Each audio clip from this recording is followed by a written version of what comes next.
Of the hundreds of stories I have covered on this channel, today's story is going to easily rank in the top 5 most distressing I have ever covered. Now, there is not any graphic footage or images included. However, there is a very upsetting sequence that happens at the end of this story. And so for that reason, viewer discretion is advised. But before we get into today's story, if you're a fan of the strange, dark, and mysterious delivered in story format, then you come to the right place because that's all we do, and we upload once or twice every week. So if that's of interest to you, please take the like button hostage and force them to wash your dishes while wearing a very long sleeve shirt, but don't allow them to roll their sleeves up. Also, please subscribe to our channel and turn on all notifications so you don't miss any of our weekly uploads. All right, let's get into today's story. In 1986, Tom Hawks was a 39-year-old father of 2 teenage boys. He had previously been married to his boys' mother, but they had ultimately gotten a divorce. That year, Tom and his 2 sons were at this local chili cook-off in their neighborhood in Newport Beach, California, when Tom was looking out across the sea of people and he sees this stunningly beautiful woman he's never seen before, and he just finds himself staring at her. And he stares at her so long that this woman, she ends up noticing, and she looks up and kind of smiles and blushes and looks away. And Tom immediately is totally embarrassed because he just got caught staring at her. And so he decides, you know what, I got to go over there and introduce myself.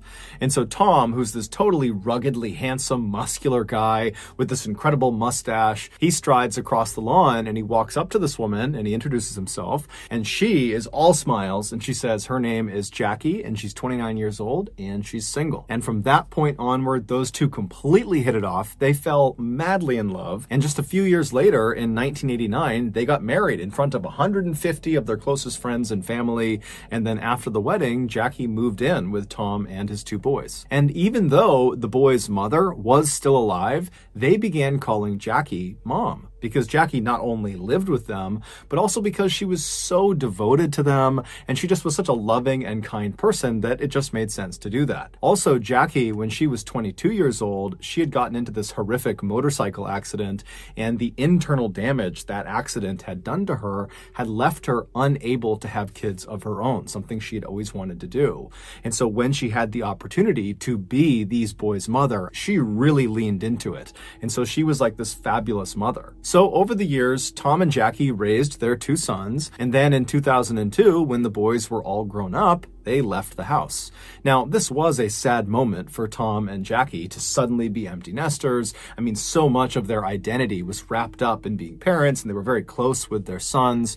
But at the same time, they knew this day was coming, and they had actually been preparing for it for several years. They had been putting money aside every single year to prepare for when their sons left, because they wanted to time it so they could retire at the same time. And their idea of retirement was to go buy a yacht and just live on the yacht and sail up and down the California and Mexican coastline. Now, neither Jackie nor Tom were wealthy at all. However, they were very good at saving money and they were very disciplined and they could live frugally. And so over the past couple of years, they really had saved virtually every penny so they could afford to buy this yacht.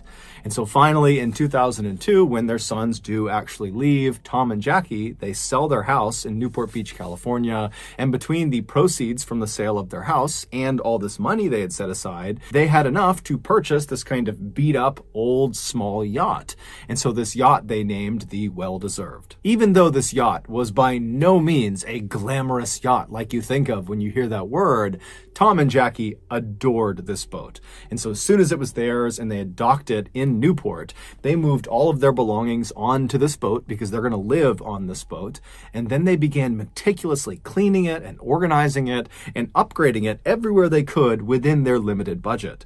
And by the summer of that year, this boat was beautiful, both on the outside and the inside. It was very cozy and very clearly had the touch of Tom and Jackie. It was a home. And so for the next 2 years, Tom and Jackie, they lived the dream. They took that yacht and just sailed up and down the coast of California and Mexico, and they would watch these beautiful sunsets, and they would catch fresh fish, and they would drink cocktails together. I mean, they were really enjoying their retirement. Then, in 2004, they got some unexpected news. One of their sons told them that he was now expecting to be a father. And so this baby was going to be the first grandchild of Tom and Jackie, and they were so excited. Especially Jackie, because remember, she wasn't able to have kids of her own, and she just loved the idea of getting to be motherly again and the idea of getting to hold this precious little baby. And so even though Tom and Jackie were absolutely loving living out on this yacht, they decided that the time was right to actually sell the yacht and then take the proceeds from the sale of the yacht and buy a house on land to be closer to their son and this grandbaby. So in November of that year, the Hawks place an ad in this fishing magazine for the sale of their yacht. They were asking for about $500,000. And very quickly after this ad went live, this young couple who had saved up some cash, they offered to buy it. Tom and Jackie were totally thrilled, and they called their two sons to tell them the good news that they had this buyer and that in the next couple of days the sale would be finalized and then they would be in touch. And so the sons, they're expecting to get a phone call from Tom and Jackie any day, but a couple of days goes by and they haven't heard from them. And so the sons begin calling their parents, and their parents aren't picking up their phone. Now, Tom and Jackie were not the type to go any amount of time without being in touch with their family. And so this was very uncharacteristic. And so when Tom's brother, Jim, who was a retired police chief, when he heard about this sudden silence, he just got in his car and drove to Newport Beach, California to see if maybe they had not finalized the sale of the yacht and maybe the couple was still on the yacht and he could go check in with them and make sure everything was okay. And so Jim, along with a friend of his, they arrive in Newport Beach, they make their way to the dock where the yacht was being held, and they go down to the floating section of the dock and they walk right up alongside the well-deserved, and just from where they're standing, it does not seem like anyone is on the yacht. However, as they're standing there just kind of looking at this yacht right in front of them, Jim notices a couple of oddities. He sees there are lines hanging over the side of the boat that should have been stowed. And Tom was known for being incredibly meticulous and orderly. I mean, that yacht was spick and span always. And so he would not have left these lines draped over the edge of the boat unless he was on board, and he wasn't. And so Jim's also looking around and he sees there are a couple of tarps that go over some of the control panels that had been taken off, but then not put back on the control panels. And so again, that's not something Tom or Jackie would have done. And then there's also some dirty towels kind of hanging out of one of the portholes. And so overall, the impression Jim and this friend got was, I guess they must have finalized the sale of this yacht, because clearly the new owners of this boat, they're the ones that are in possession of it, and they're the reason it's sloppy, because Tom and Jackie, they never would leave the boat in this condition. And so Jim pulls out his own business card and he writes a note on it that he's looking to speak with the new owners of this boat because his brother and his brother's wife had sold this boat to them, but now they're missing.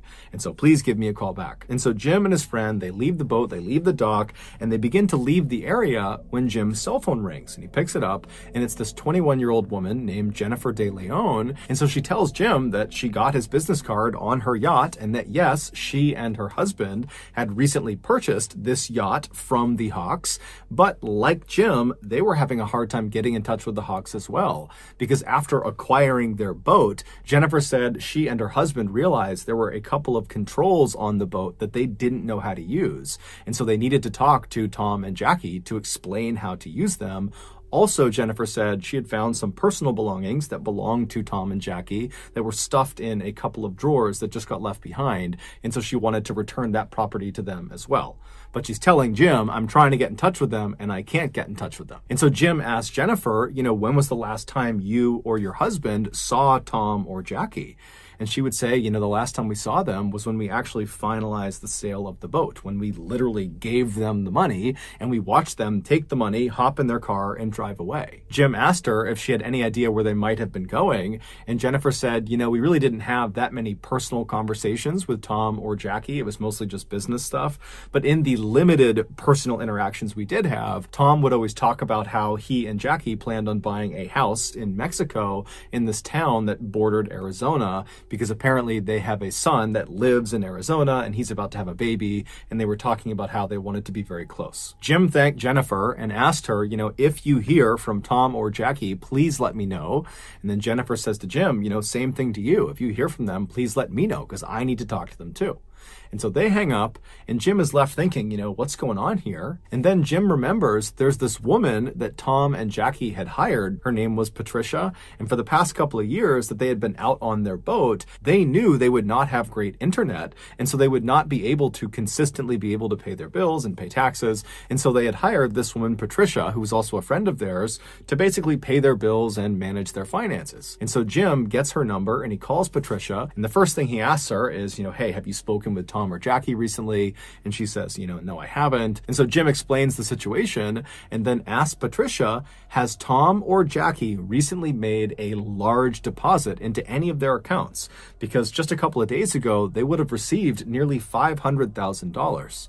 And so Patricia, she checks the accounts and she says, no, there's been no deposits made. And so Jim and Patricia are talking on the phone, trying to rationalize why Tom and Jackie would not have deposited so much money. And they really couldn't come up with a reasonable explanation for it. And so after Jim hung up with Patricia, he just had a bad feeling about what was going on. And so Jim called the Newport Beach Police Department and he officially reported Tom and Jackie missing. The first thing the Newport Beach Police Department did with this missing person report was to do some digging on the new buyers of this yacht, the De Leons. And when they looked at the 25-year-old husband named Skylar, they discovered he was a felon. He had been arrested and convicted of armed robbery and had spent some time in jail for it. And so naturally, the police were immediately suspicious of Skylar De Leon and really the De Leons in general, because they were the last ones to see the Hawks before they went missing. And so they sent one of their detectives down to the dock to just kind of walk around the yacht and just kind of feel it out, see what's going on down there, see if there's anything unusual. And so this detective goes down to the dock, they walk onto the floating section of the dock, and they walk right up alongside the well-deserved. And from the looks of it, it doesn't appear that anybody's on board. And as this detective is kind of looking in the window and just kind of looking around, they think they see what looks like a bloody handprint inside the boat. And so that would end up being enough to get a search warrant. And before long that day, there were police swarming this boat, looking all over it. But it would turn out that was not a bloody handprint. It was actually just some rust. And there was nothing else of significance that was found on board this boat. And so the police are pretty frustrated because they really don't have any leads. And so they contact Skylar De Leon and they say, hey, you need to come into the police station and explain exactly what happened during your final interaction with the Hawks. And so Skylar comes to the police station, he's totally cooperative, and he explains to the detectives that, he saw this ad in this fishing magazine for a yacht. He contacted Tom Hawk and said, I'm interested. The two of them met up and then went out for a sea trial, which is basically a test drive, but for a boat. And during the sea trial, Skylar told Tom that he liked the boat and he wanted to go forward with the purchase.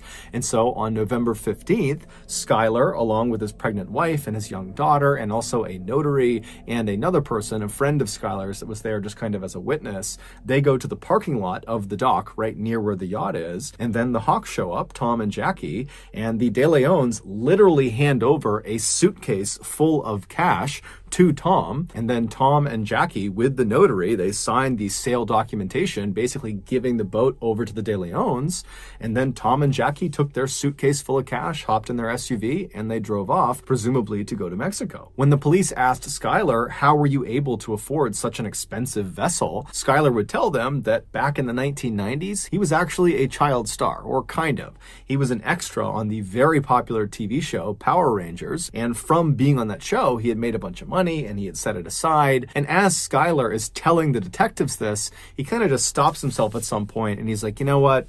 That's not really the truth. The reality is the reason we had the money to do this is not because of the cash I got from being a child star. It's actually because I stole the money. It would turn out that armed robbery that Skylar was convicted for and spent some time in jail for, that was because he was stealing money from this drug kingpin. And before he was arrested and sent off to jail, he had managed to take the money that he had stolen and hide it. And then after he had gone to jail and got out again, he came back to his hiding space and he just retrieved the money. But this money was stolen drug money, so it was hot. And so he needed to get rid of it. He needed to launder the money. And so that was why he was buying this yacht. He was going to buy it with this dirty money in bulk, in cash, and basically transform this hot, dirty money into this yacht. And then he was going to sell the yacht and get clean money for it.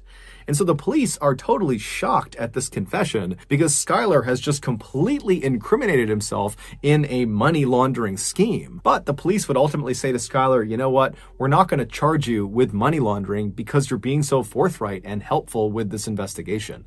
And so they let Skylar go. The police would go on to interview Skylar's wife, Jennifer, as well as the notary and also that other friend who had come along for that final sale of the boat who was there as a witness.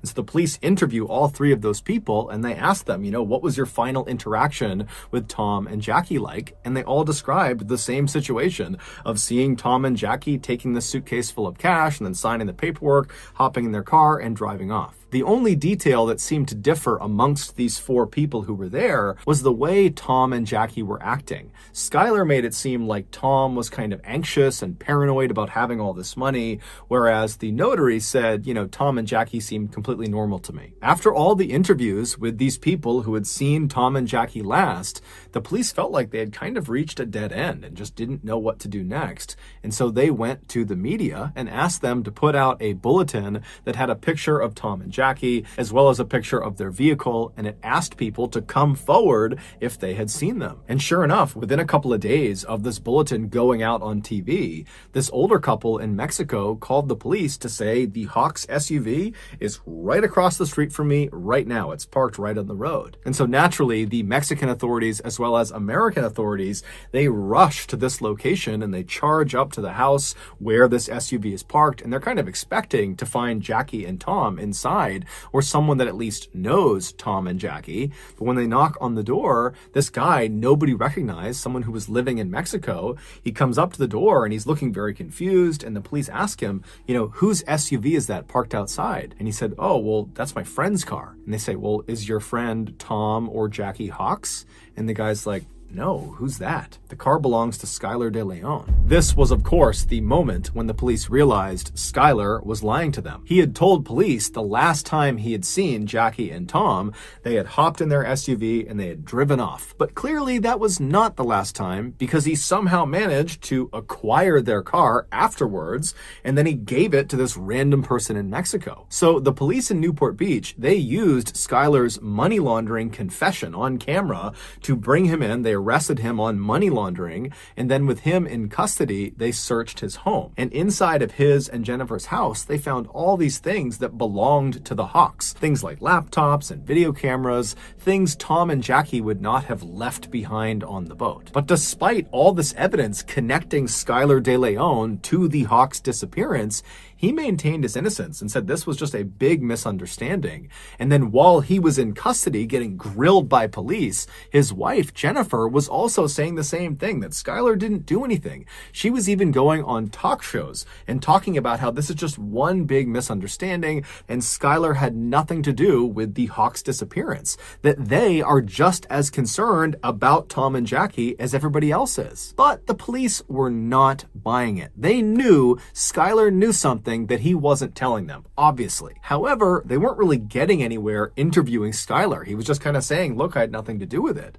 And so the police decide, let's go back and re-interview the notary and also that other friend who was there as a witness on that day that the final sale of the boat took place. And so they call the notary back into the police department, and the notary is this woman named Kathleen Harris, who's never gotten in trouble in her life, and she's been a very successful notary for a long time. And so she sits down and they ask her again to describe her final interactions with Tom and Jackie. And once again, she says, yep, they came over, they signed the paperwork, they took their cash, they got in their SUV, and they drove off. But under follow-on, very intensive questioning by the police, Kathleen would finally break. And she would say, actually, I've never met Tom and Jackie in my entire life. I was paid up front in cash by Skylar De Leon to backdate those sale documents that had already been signed.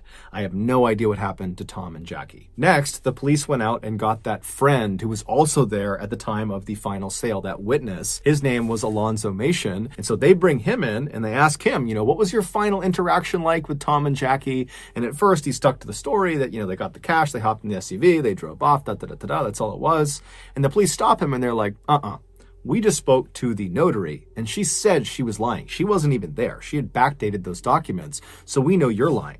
And so as soon as Alonzo got caught red-handed, he began to clam up. And it was pretty obvious he did not want to say anything else. And since the police really needed something to happen with this case, they said to Alonzo, "We will make sure your sentence is heavily reduced if you tell us everything you know about what happened to Tom and Jackie." And so Alonzo says, "Okay, I'll tell you." Alonzo was a young guy, very impressionable. He was in his early to mid-20s, and he was actually a jailer, and he had met Skylar when Skylar was in jail. He was in jail for that armed robbery. And so after Skylar gets out of jail, Alonzo and Skylar somehow stay friends, and they spend a lot of time together. And then in November of 2004, Skylar pulls Alonzo aside, and he confesses to him that he is in fact an international assassin, that people paid him to kill people, but only bad people, Skylar said. And he says to Alonzo, "I have a current contract on two really bad people, Tom and Jackie Hawks, but I need help carrying this out. And so if you will help me carry out this contract, I will give you $1 million US." And so Alonzo's like, "Man, okay, yeah, I'll help you." And so on November 15th, Skylar, Alonzo, and a third man that Skylar had recruited to be a part of this job. He was this big, muscular, intimidating looking guy who was actually a longtime Southern California gang member. His name was John Kennedy. Those three, they show up at the parking lot of the dock not to finalize the sale of this yacht. They weren't even close to finalizing the sale.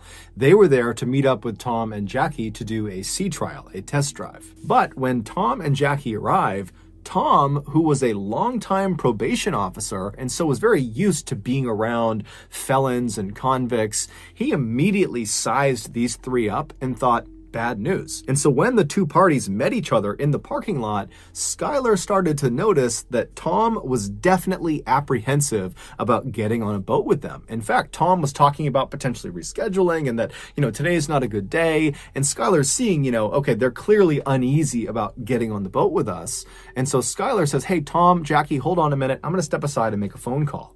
And so Skylar steps aside and he calls his wife, Jennifer, and she was not far away. And so just a couple of minutes later, Jennifer pulls into the parking lot carrying her little 1-year-old baby girl. And as soon as she walks over to this group, the dynamic completely changes. Jackie sees this baby and she immediately falls in love with it and she wants to hold the baby and she loves Jennifer. Jennifer is so sweet. And so Jackie seems very much at ease and Tom notices that. And so Tom begins to loosen up, and before long, Tom is saying to Skylar, "You know what, guys? Today's fine. Let's do the sea trial." And so the group eventually begins to make their way onto the yacht, the well-deserved, to do the sea trial. And right as they're about to get on, Jennifer says, "Hey guys, I can't go on the sea trial. The baby's upset. I gotta go home. I'll see you guys when you get back." And at this point, Tom and Jackie, they've already committed to doing the sea trial. And so even if they were a little bit apprehensive going on this boat with just these three guys, they put their faith in the De Leons that this was on the up and up. So the two Hawks, along with these three men, they get on board the boat and they begin heading out towards open water. And so Tom was piloting the boat. And at some point, when they were very far away from the dock and really any land in any direction, Skylar and John come up to Tom and they say, "Hey,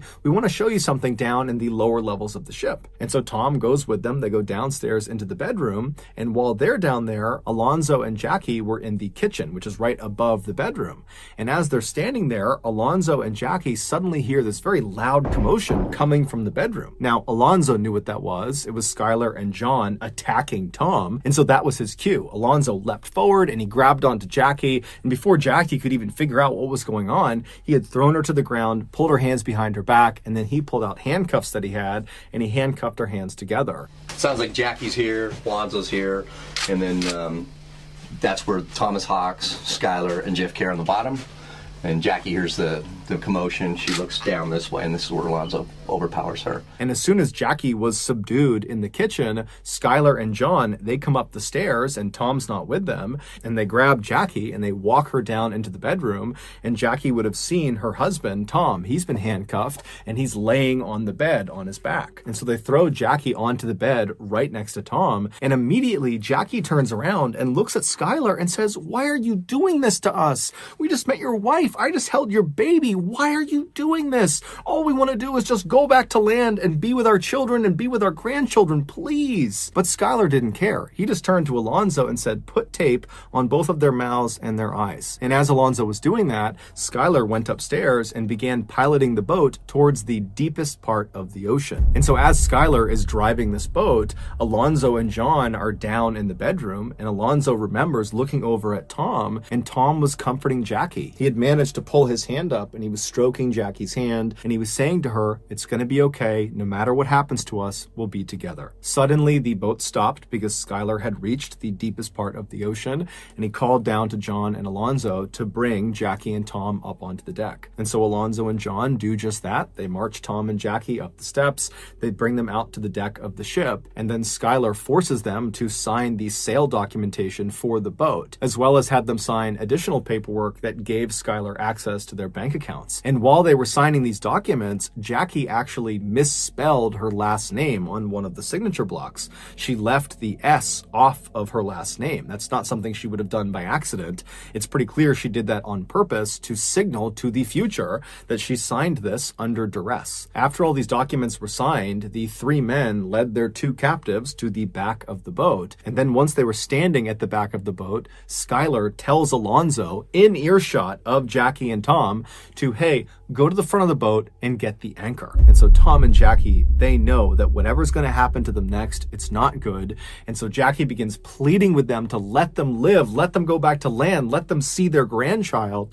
And Tom manages to shake his restraints from John, who was holding him, and he manages to kick Skylar really hard in the groin. But after that, John leapt on top of Tom and Jackie and subdued both of them. And then he positioned Tom and Jackie so they were sitting down back to back with their handcuffs connected to each other. And then Alonzo shows up dragging this heavy anchor, and he finally gets it all the way over until it's right next to Tom and Jackie, at which point Skylar grabs the long metal chain that came off of the anchor, and he felt around until he got to the very end of the chain. So not the side closest to the anchor that's attached to it, the far other side, the bitter end of this chain.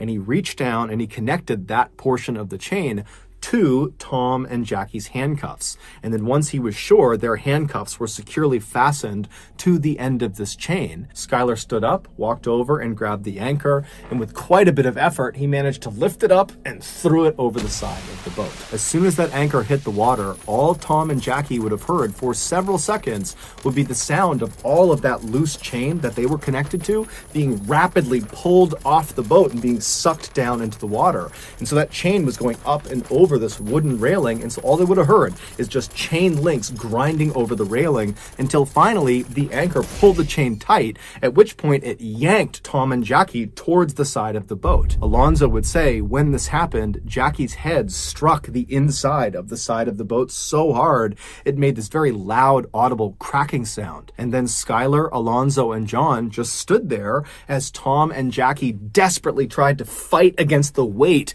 of this anchor that was trying to pull them off of the boat. Tom was trying to hold on to anything he could to try to hold his wife in place, but eventually the weight of this anchor combined with the movement of the boat was just too much. And so Tom and Jackie were very slowly pulled up and over and off the boat into the water. When they hit the water, they would have been fully alive, fully conscious, as they began their rapid descent to the bottom of the ocean, 3,500 feet below. Alonzo would tell police as soon as Tom and Jackie disappeared below the surface, Skylar let out a woohoo and ran over to the edge of the boat and looked into the water like a giddy child. And he was staring at where they had disappeared, and he was just grinning and laughing. And then finally, when the water went calm and there were no more bubbles, Skylar just kind of laughed, turned around, and made his way back to the cockpit and began piloting the boat back towards the dock. Even though Jennifer was not on the boat at the time of the murder, she was equally involved in it. In fact,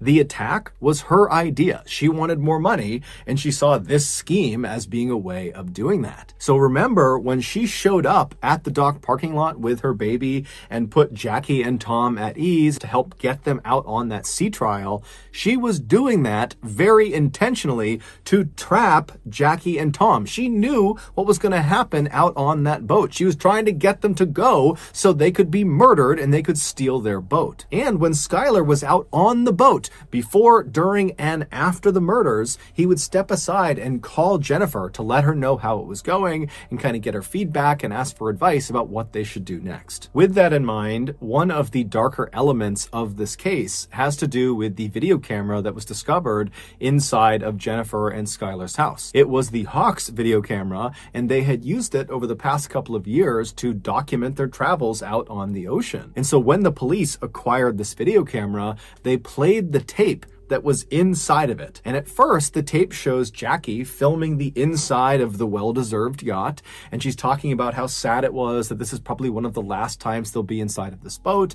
But she and Tom are so happy because they've found buyers who are going to take great care of this boat, and they're excited about the future, they're excited about their grandchild. And then suddenly, this footage of Jackie inside of the boat just totally cuts, and it jumps to Skylar and Jennifer at Thanksgiving dinner that year, playing with their daughter and just having this great time, meaning just days after Jennifer and Skylar murdered Tom and Jackie in the worst way imaginable, they took their camera and just began using it for their own lives, recording their own life over the memories of Tom and Jackie. Jennifer and Skylar truly didn't care at all about what they had just done. Alonzo would ultimately be sentenced to 20 years in prison. He would have gotten a much more severe sentence, but because he provided all of the details of what happened and he was promised a reduction in sentence, he was only given 20 years. Jennifer would be sentenced to life in prison without the possibility of parole, and John Kennedy and Skylar were sentenced to death.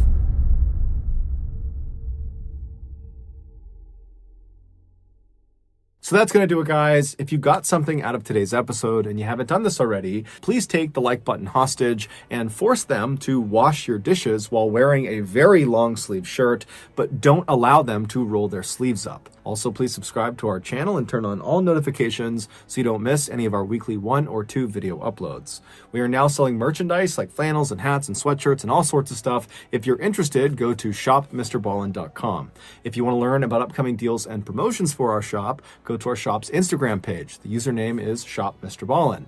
If you want to get in touch with me, you can direct message me on Instagram or on Twitter. My username is the same. It's Mr. Ballin. I also have a ton of content over on TikTok where my username is also Mr. Ballin. We also have a second YouTube channel called Mr. Ballin Shorts where we post random short videos and lost episodes. We also have a Facebook page just called Mr. Ballin where we post condensed versions of the longer episodes you see on YouTube. If you have a story suggestion, please submit it to our subreddit just called Mr. Ballin. It's linked in the description below. So whether I see you on Instagram, Twitter, TikTok, Reddit, YouTube, Facebook, or some combination, just know that I really appreciate your support. And until next time, that's going to do it.